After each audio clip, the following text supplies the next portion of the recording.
Very good. Here we are at Halo Design. Yeah, Halo we Design. call Design Associate. Okay. But we call ourselves Halo Design. Associate. Fabulous. So this is a follow-up to the podcast. This, I think, is number 25. So we committed to 50 this year. So we're halfway through the year. So we're roughly on track. Always looking for interesting businesses that have got something different for our listeners and viewers to learn. This is an informal chat. So tell me a little bit about Halo. So first, perhaps you just introduce yourselves. Yeah, so I'm Nick Bain, so co-owner of Halo, and look after kind of the digital operations side of the business. Great, fantastic. And Jessica Bain, so we are husband and wife team. Yeah, always an interesting thing from a coaching point of view, husband and wives. But It is indeed. And I take on the more kind of the commercial client service and the people side of the business. So we talk about it as in like CEO, COO. It has a way that we split that, but we've been running the business now for Come up to 4.5 years. Yeah. Fantastic. Yeah. Fantastic. Yes, And I'm in your tremendous offices, we are. Bournemouth. In so which look Southbourne. great. And yeah, Southbourne. How long have you been in these offices? 2.5 years. Yeah. Over 2.5 years, yeah. Yeah, we moved the office for Rigmond a little while ago. Yeah. We were on an industrial estate. It was this older. Yes. Yeah. And we felt like this would be a really lovely move for both us and the team. Absolutely. For various reasons. On High Street, we have a lovely vibe, right by the sea, Right. public transport. So it makes recruiting people a little bit easier. Yeah. A lot of the team kind of living around the Bournemouth area as well, so it Brilliant. kind of makes teaching easier. Yes, absolutely. Yeah. That quite a bit. Yeah. Yeah. Good. That's what it's all about. Huh? Super. So tell me, why did you start your business originally? So 4.5 years ago, what was the trigger? Well, we did a management buyout, so Okay. I started off working here about 12 years ago, I think. Okay. And we always talk about starting a business, and we both, because again, we've always been in the marketing digital industry, Great. and but different sides of it. I've just on the client service side, and I was on the UX design, digital product. Okay. And so what we really wanted to do, and this basically I went here. The previous owner wanted to basically exit the business. It's fantastic. So the opportunity came up, and we kind of talked about it. I was like, sure, let's go ahead and do kind of like, we like the idea of starting the business, but starting from the ground, Yeah. it's ground zero. Yeah. Of course, so obviously more challenging, but sort of actually becoming a ready-made business. Yeah. We can start. We've got clients. Actually, we can kind of hit the ground running. Yes. Yeah. Actually do things we want to do. So okay, yeah, sounds pretty good. Yeah. Very good. Very good. Action to do.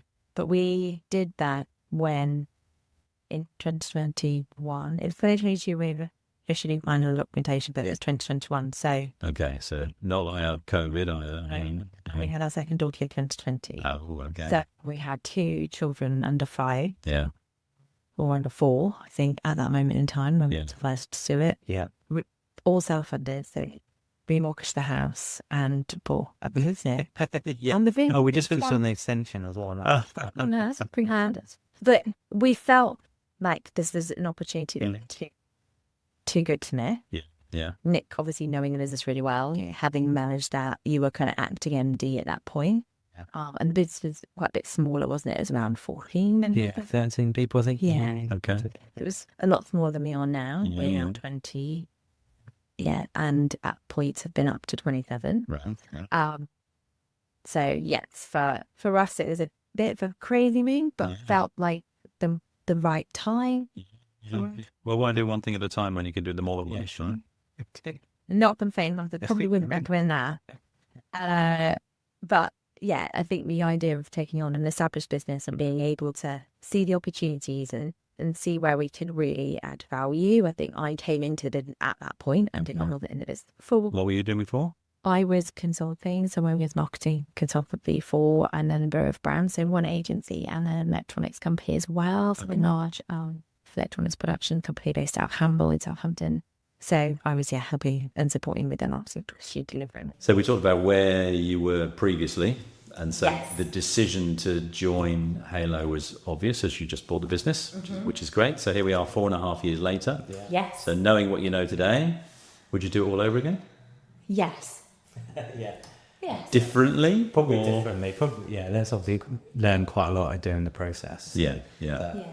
I think you was like due diligence stuff and just actually some planning around the future planning around how we want to drive the business forward or structure the team, a bit more like thought on that beforehand. Because when you're going through the process, you've got lots of things to do. You've gone to solicitors, you've gone to the previous owner, negotiating, and actually that's all your focus is. So Absolutely. I get to the next step, and then you'll be the next step. But I think actually maybe some more planning beforehand, just help. Like I do think though that there is an element, naivety is a really, really good thing, because actually if you knew everything, we knew. Now actually it would be a harder decision to make, because when we bought the business, we had one client that was 80% of the business. Wow. Okay. So it was a significant Risk. Big risk.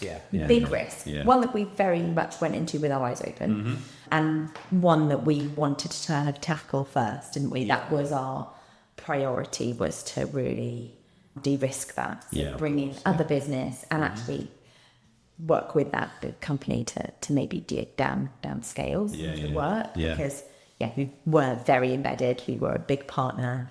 That's almost like your sole business, sole focus. Everybody's in one direction, and so you need a bit of the spread. whole team and I working on that client. Very points in the business.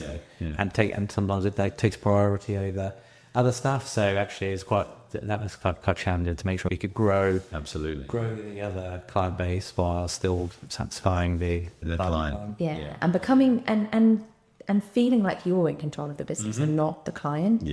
Was really important, that we felt like it was going in the direction that we wanted to. It was a conscious decision, not an intentional one. And good for the team as well, isn't it? Because Absolutely. it's a different focus, lots of different things to be engaged with, which is always great. And that's part of an agency. That comes to the agency because we want that variety. Different clients, different sectors. So it was important for us to. So you just learn new things from different clients, and absolutely different sectors are, some sectors are far more risk averse. We work with a lot of charities, who often don't have the funds to take the risks that other commercial businesses do. But then we work with startups who are very happy because they're entering a new market. They want to be a disruptor. One of our largest clients is Bay Villages, which is a holiday park business, and they've only been running for the past third summer that we've been working with them. So worked with them from the very beginning, helped with their brand, and we're watching them, and now they're seeing their business grow, and they've seen significant growth year on year, which is amazing to be part of that journey. But every time you speak to them, it's like, what else could we be doing?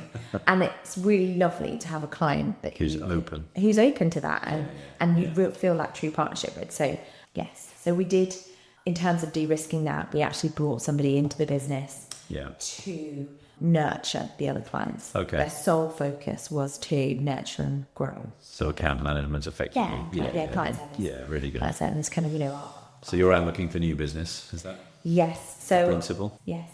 And actually, our first client was that we won independently was a previous client I've worked with, who is still with us today, Nenocon, who are a global intelligence manufacturer. So they're a Japanese brand. Wow. And again, a little bit of an underdog in amongst the big five, but still a billion pound company. So that's really, really lovely to build those partnerships and to free and broaden them to see them grow. Absolutely. So interesting that you had those important lessons early. You didn't know what you didn't know, and therefore lots of stuff to learn. Not too dissimilar from a startup, to be fair. Most people go into it because they love it. They don't necessarily know what the challenges are going to be. So it's really interesting that you've been through that journey. So 4.5 years in, you definitely do it again. You might do it slightly differently. Get that. So what's the next stage? So we're 4.5 years. So let's just go forward another 5.5 years. So 10 years in, what does the business look like? What's your ambition? Well, our ambition is to kind of us to be able to step up from the day to day, so it's not involved in how the business runs itself. So the team of us for the clients and delivery of the work, and actually we can then just focus on growth and that kind of stuff. Really, and I think so.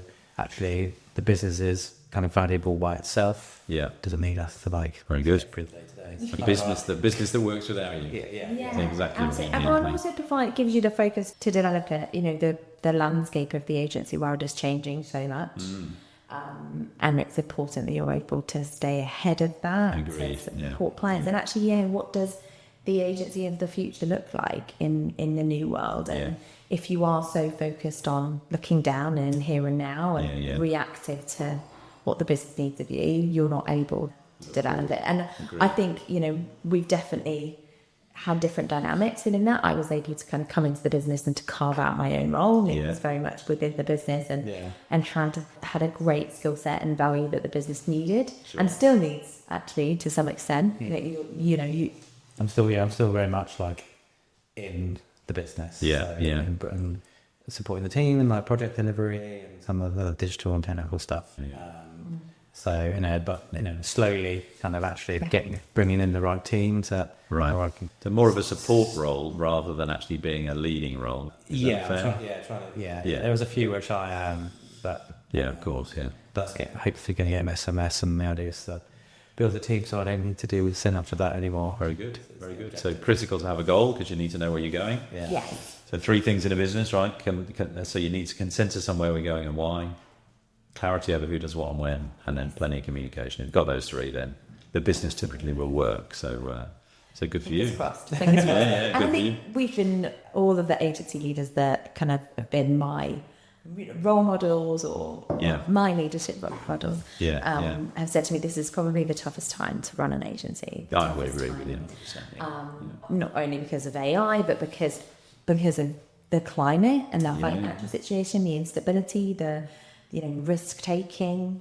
Everyone is a bit more cautious, but then I think that means that anything that you do, especially within the marketing field, has to provide real world impact. Of course. Which is what we do anyway. So in terms of our proposition as a full service marketing agency with a full team internally, we don't have, it's not freelance support, it's not pick and choose here and there. Right, all on Everybody is used to working with each other. So we have that collaboration from day one.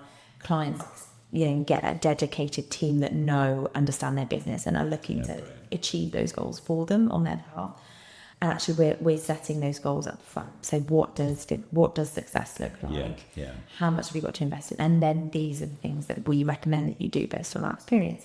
So it's the clarity of the expertise and knowing what's right for you. So full service that's a very broad skill set. So you need the heads, don't you, to be able to do that anyway, which is interesting. We want it to be in-house. We didn't want to outsource. It's important the team work together. They're available. They can come into plan meetings when we need to. I'd really like to have those people in the room with the clients when they have that. But there's face-to-face meetings or video call. They can kind of get answers in the room rather than I'll go away and speak to the team, come back to you. That's we can have that discussion in the room, come up with ideas. Then there. And our team are quite senior, aren't they? In contrast to other agencies, you have lots of mid-weight or junior levels. Actually, the majority of our team, I would probably say about 80% of our team are all senior. So it is those, you are working with those experts who've got that experience. We grew quite significantly at the back of 2024. But I'm quite a lot of awards. Prior to the budget. In November, which again which was amazing, and that's when we went up to around 27, and we did bring in some more junior members of the team because I went to be on board with the university. I think it's really important that we are kind of nurturing and growing 100% agree. the talent for the future, because actually if AI is going to take some of those more the junior roles, when the workforce leaves, who's coming in? You need to create the experts of the future. You do. With the skills that they need to thrive. So yes, we did have some more junior members of the team, but sadly, after the budget, with the climate, a lot of changes. Lots of businesses tighten their belts. We sadly had one of our clients pass away. We had another client business go under, or they chose to close the business. And then many others just tighten their belts, didn't they? So I held off on signing off on work and they're just waiting, and then there's the second budget later in the year, and then it's going to wait. It's going to wait till that happens before, because see what happens. Because the national insurance in Greece, and some of our clients employ a lot of minimum wage staff, for example, and suddenly you're increasing their overheads by £500 a year. Yeah, And yeah. but you need those to the business to run, so they can cut the budget on marketing. Yeah, it's a tough line, isn't it? Definitely a tough line. So what do you think the impact of AI is on design generally? Where do you think that presents a challenge? It's mixed, isn't it? Yes, yeah. I think for people with smaller businesses and smaller teams, it enables them to do a lot of that work themselves. Sure. But the challenge with it is that AI is feeding from what it knows. Yeah. Creativity is about originality. Yes, you may be inspired by something else. Yeah. But you still need creatives to turn it into something which is appropriate. So the idea is that we can and we will be able to do certain things faster. For instance, photoshopping and editing the grass in a picture from a photo shoot used to take somebody with a brush on a computer hours and hours. Now with AI, that's much quicker. Agreed. Voiceovers on a video or doing captions on video. Lots of things are faster. So I think actually what it means is you can get a little bit more for your money. Yeah. But then that means that there is more noise in the marketing space. So therefore, the clarity of your message, the creative differentiation needs to be stronger. Yeah. And you're not going to get that through AI. So it's balancing the two. We work with it every day. It's very much part of, but we're very open with our clients about how we use it. Yeah, of course. And equally some of the challenges and some of the pitfalls of it as well. Yeah. But if you can give your clients sometimes the tools that they, to help them on their way, when that's a brand toolkit or templates or elements that they can use, they can use it. It's quite interesting. I think the adoption of marketing is the first thing that I'll pull the plug on when times get tough. Why would you do that? Because you're turning off the tap for your pipeline. But that is an instant reaction for most businesses. So I can't afford it. AI helps me to do some stuff myself. Times get a little bit tough. I turn all that off and get my head down, as you said a minute ago, and focus on inside the business when you need to be looking ahead. So it's interesting. Would I hire a marketing agency if I was a £2 or £3 million business? 100% I would, because you need that creativity. But if you're below $1 million and you're still struggling to find your way through, it's often a second thought for people. Which is disappointing, because I know I know what marketing does for your business. It enables you to grow enormously, and without that, you have to see it as an investment. You have to see it as an investment, and you have to work with a partner that understands that and is able to demonstrate that. For us, the creativity is an amazing part of it. It's the bit that we're known for. It's the bit that people see. But actually, the bit that moves the needle is the fact that we're talking about that the holiday part that we work with. We know what their annual targets are. We know what that looks like broken down month to month. Great. Our activity that we're working towards, we have a call every week to talk about how far through that we are. Very good. We're at the point where we've already hit our touring target for the year. So you're actually an integral part of their business on that basis. You're not just supplying marketing, you're helping to drive everything we're they a need. commercial partner, and actually we are there to help people grow. And at B2B most support services, we don't just sell the service. Say if you're like a design agency or just did websites or just did PPC, or it's just I need to sell that service, but it's just more about what is going to be moving forward. Where's best to spend your budget? Love that. So rather than going, actually, we do all these things. Actually, we'll start off doing this over here, and spend that part. And then as soon as that starts to increase, you start to see that increase, and we can increase the budget and some more. So actually, that's kind of more our approach. It's like, how do we best use your budget? It's going to be very good. And we often start with an audit. So we'll often start with looking at what they've done before, because someone will say to us, "Oh, I've tried that didn't work." And it's like, let's have a little look at that. Or, I'm getting loads of people to my website, but I don't get any inquiries through. We had a conversation with an insolvency business the other day, and they said 5% of our inquiries come through our website. And I was like, wow, for an independent business, that's quite low, actually. And we said, well, what activity is out there to drive the traffic to the website? What does that look like? And then actually, what tracking do you have in place to ensure that you're measuring that? Biggest mistake. Can't measure it, can't manage it. Exactly. So that's why when you mention KPIs and the holiday part, and that's fundamental to your business, isn't it? So. And it's not just KPIs for the activity that we're working on, it's KPIs for the business. Understanding those is crucial. Actually, how much revenue do you need? And when do you need that revenue? And if you were to invest this, you could get here, and providing those options to say, actually, A, B, or C. This is maybe the starting point. and then B's a little bit more, and then B's a little bit more. Because actually then if you can demonstrate the value You've got a choice. Yeah. and the impact, Yeah, like that. then one can make a really informed decision Really on interesting. the activity rather than just, it looks pretty. Yeah. Which it does. Yeah. It yeah, always yeah, does. Of course, guaranteed. It always does, but I always say that marketing that only looks good is actually art. Right. Rather than It has to deliver. Yeah, 100%. So let's take all the way back. So I'm going to take you back at least 10 years, maybe longer than that, Okay. depending on how old you're prepared to admit to being. So what did you want to do when you left school? Be a dancer. That was definitely more than 20 years ago. So I left school, went to college, actually ended up studying media studies at college, and then did an advertising and marketing degree at Bournemouth. So I loved media studies and psychology, so it was all around the behaviour. Yeah. I also dabbled with being a criminal psychologist for a while. So it was those two paths, criminal psychology at Cambridge or marketing and advertising at Bournemouth. Nice. And then I found out that there were maybe 6 criminal psychologists in the whole of the UK, and they were male over 60, and I thought maybe not quite the career. Not your environment. Yeah. I think But a great career. I mean, my son did criminal psychology at university. It's a fascinating subject. I could have sat in every one of those presentations. They're amazing. think how the mind works, but then you use that for marketing. Yeah. How to motivate. Of course you do. Yeah. Great. What about you? What was your dream when you left school? Astronaut, F1 racer. F1. Yeah, but it's always a designer was always my Oh, was it? Yeah.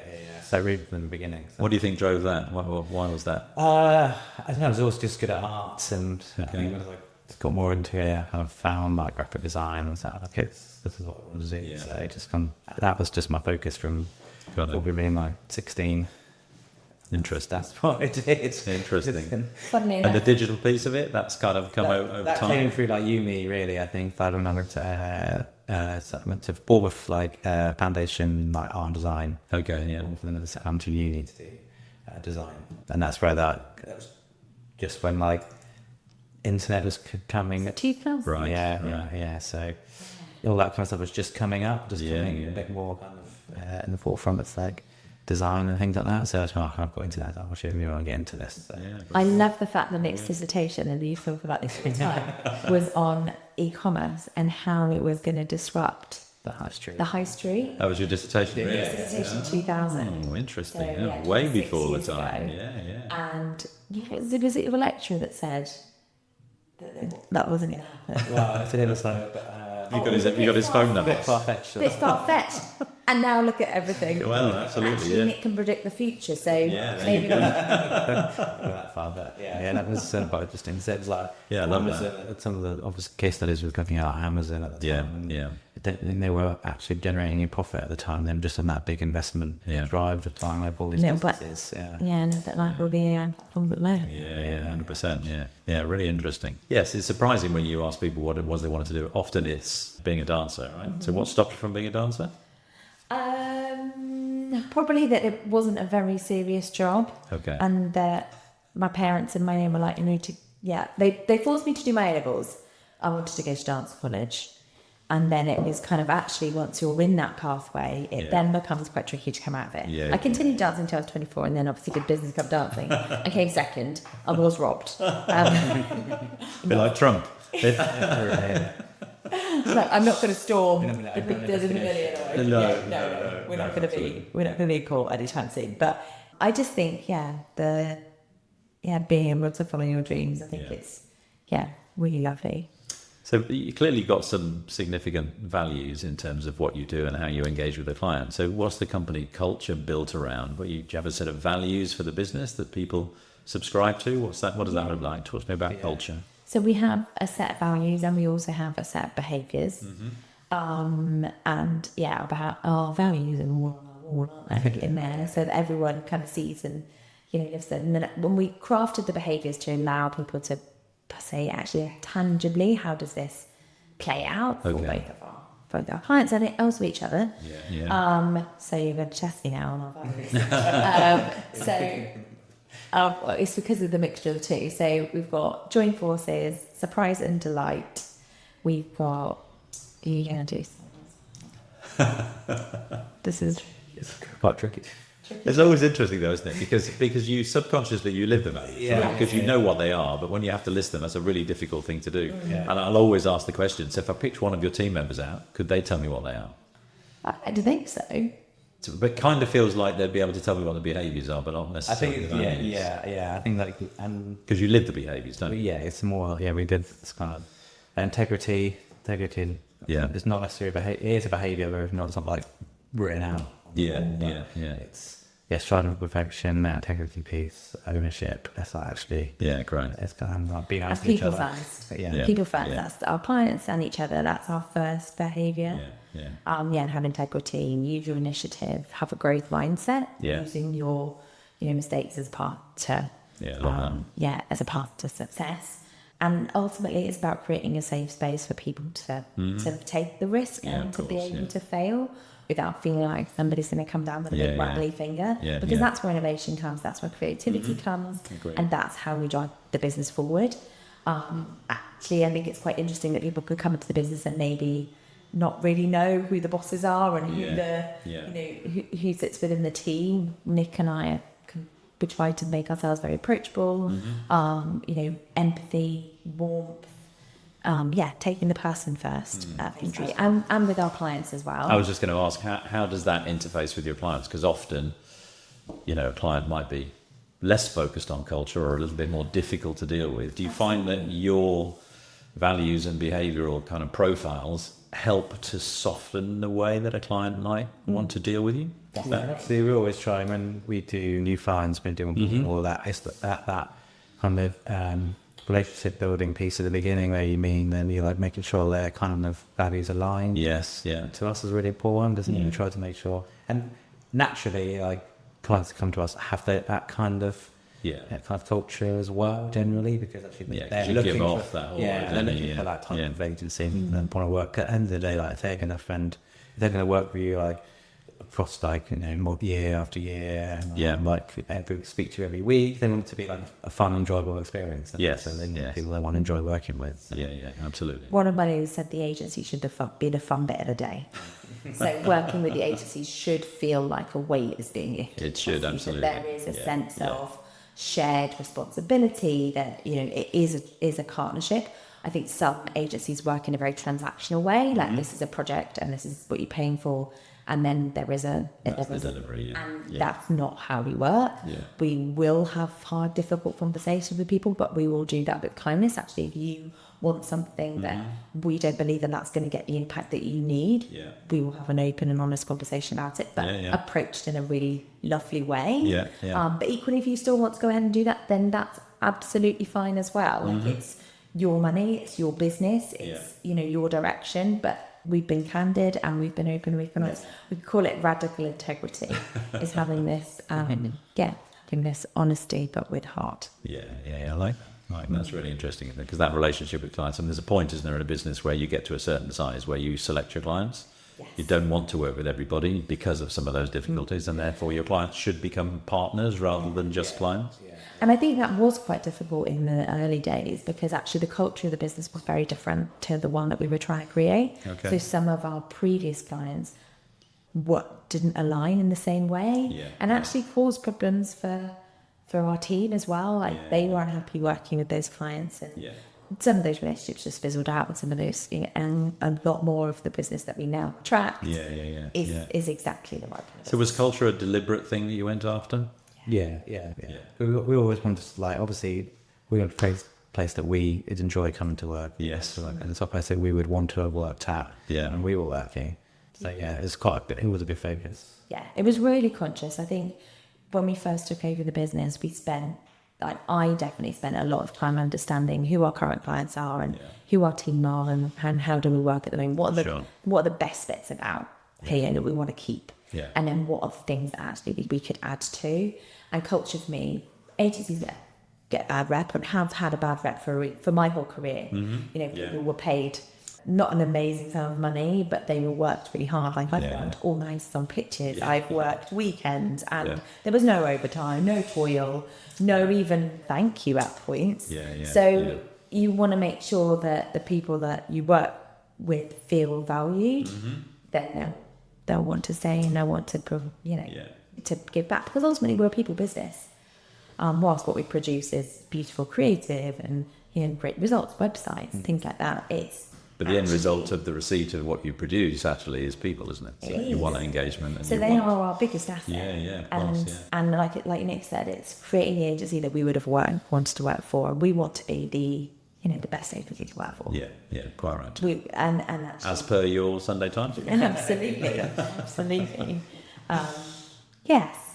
And I knew about Sunday Times, and I just was like, you know what, let's just do it. Let's just do it. Give it a try, absolutely. Actually, we worked really hard on onboarding, a great place to work, and actually we'd had some lovely feedback from the team consistently, which we get quarterly. So we do ask the team what's going well, what could be improved. Great. Happen to then prioritise and focus on that, and then we play back the types of things that we have put in place, and that could be as easy as savoury biscuits, not just sweet ones. The biscuits thing. Whatever it might be, and it's surprising sometimes how little those things are, isn't it? That create a positive vibe. Vital right now.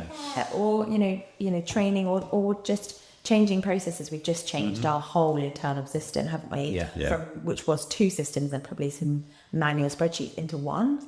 Because actually we were really frustrated with admin and managing things. Absolutely, so streamlining now. It makes it more pleasurable. Whilst the change has been challenging, and actually it takes a while to adopt that and embed that. We see that as really important. Good. So I totally agree. So let's just switch back for a second to value for our listeners and viewers. Okay. Business advice. So if you were to lay out your kind of top 5 or 6 things that you would advise somebody else to do that was either involved in a management buyout or was starting a new business, what would they be? I said get a good accountant. Critical. Like numbers are really, I think the numbers are really important. To really understand that. And I think that's one of the big, obviously we've been involved in like leadership teams before in the past, management teams, but actually you're on the surface level of some of those figures, and you kind of understand them to a point, but actually really getting to grips with what the business costs to run. 100%. Planning our cash flow is really important, like invoicing, like actually that stuff is fundamental to making sure you've got a sustainable business. Because you can have a successful business, but maybe it's not so sustainable, and each month feel like fighting to cover wages or whatever it is. So really understanding that's really important. 100%. Keep on top. So that's number 1. So that's number 2. I would say don't get distracted by vanity things. Focus on the things that are going to make the real difference to the business, and they might not be flashy. They might be an HR system that manages your holiday. They might be, our productive system. People don't see that. But having the fundamentals of how you run the business and investing in those in the systems and processes, is that kind of the... But it's, people can get... We've got a lovely office. This wasn't the first thing we did. We did this a couple of years in. You could get absolutely obsessed about interiors and signage and branding and logos. And, make it look pretty, but what's under the surface. So, and actually investing in the things that make the biggest difference first would be... You could do all of that at a time, and that was actually really hard for us to do. We didn't rebrand the agency at the beginning. We didn't do anything to the website, did we? Whilst we wanted to, absolutely wanted to. For us, the focus was a year looking internally before we then started to do an external push. Very good. And then I would probably say use your network. Don't be afraid to reach out to people that you've not worked with in a while, and have a really good network. Leadership can be really lonely, even though we have each other. It's so nice to have the perspective from other business leaders that have either been there before, have been doing it a little bit longer, to say, you're doing really well, but there's nobody pats you on the back. No, absolutely. You have to pat yourself on the back. And that's really hard, right? We're British. And I'm a female as well, but an awful one, rubbish there. And you're always looking ahead. There's always more to be done. There's always, other things that you want to do. You're never satisfied. Well, I'm not. So number 1, know your numbers. Number 2, systems and processes. What's next? People, and it's a couple. It's a culture, isn't it? That's what we talked about. Finding the right people, make sure that the culture is right. Actually, because you spend a lot of time investment into getting those people on board, and actually you want to invest in their future as well, make sure they're kind of happy and satisfied with their works and listening to what they want. making sure that aligns with the business as well. Yeah, So, I love that. Yeah. so just like kind of keeping on top of that. Keeping that. Probably the best top 3 I've heard. Is it? It is. Yeah, seriously. Because, I mean, those are the 3 that make a massive difference. So, and again, many of the companies I meet are nowhere near any of those 3, let alone stretching past 3 to number 4. So have you got a number 4? I think one thing we try to really take new business, Yeah. like self-marketing. Yeah. Because it's really easy to get, especially as an agency, get caught up in just delivering. Your team is built around delivering work for clients. Yeah. It's hard to carve out time to market yourself.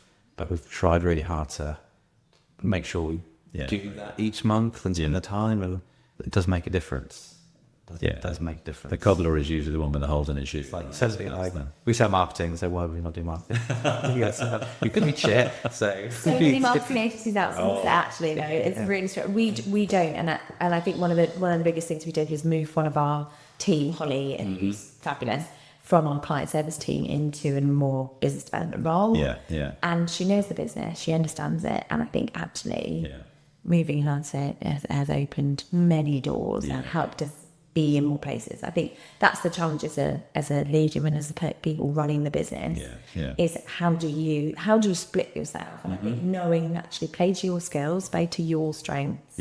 And then actually use other people where you don't, like for accountancy or Holly's absolutely fabulous at it, and she can be in more places than I can be at. So of course. you're there dividing and conquering. So I think play to your strengths and actually seek the support. There's there are so many hats to wear as a business owner and as a business leader, that actually knowing where you fall short and where you can maybe substitute that with either fractional support, with maybe some mentoring or some coaching, or delegating that to one of your team who are brilliant at it. 100%. That's a big one. Excellent. That's some great advice. I always talk about George, who lives around the corner from me, who's just starting his business, got a laptop and $5,000, and what would you advise him to do? And those 4 or 5 things I think are fundamental. And number 1, if you don't know your numbers, you're screwed.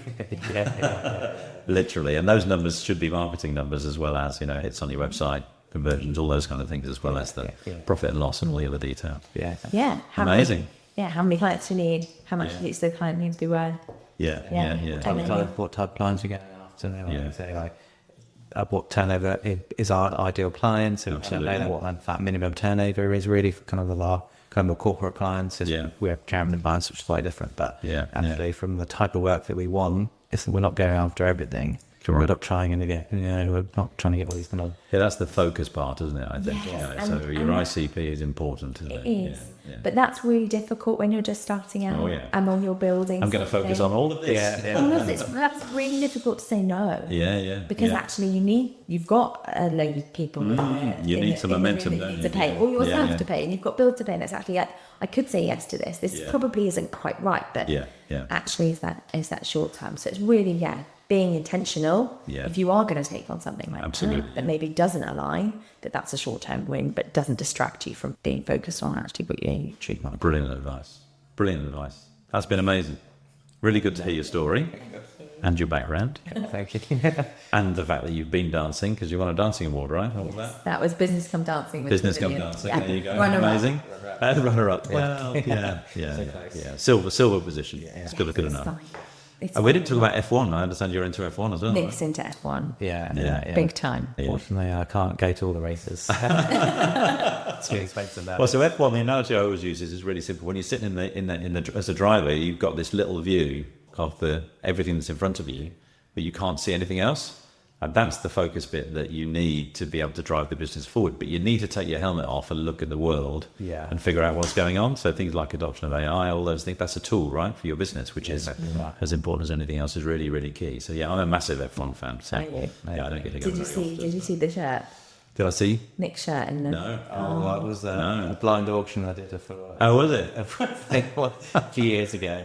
Early doors in the business with one of our clients, Pinto, who are part of Toyota. We went to one of their partner events, didn't we? And there was a blind auction, and Nick had had a couple of champagnes. A surprise. And for the man that, is know your numbers and does keep a tight rein on things, I'm a little bit more the Then other spend a way. packet on Exactly. a shirt. He did spend a Whose packet shirt was on it? a shirt. It's Max Verstappen. Oh, so it's Red Bull. Red wasn't it? Bull. Yeah, Yeah, he won yeah. after he won his first F1 race. so very good. It was 2000. Blimey. You into podcasts?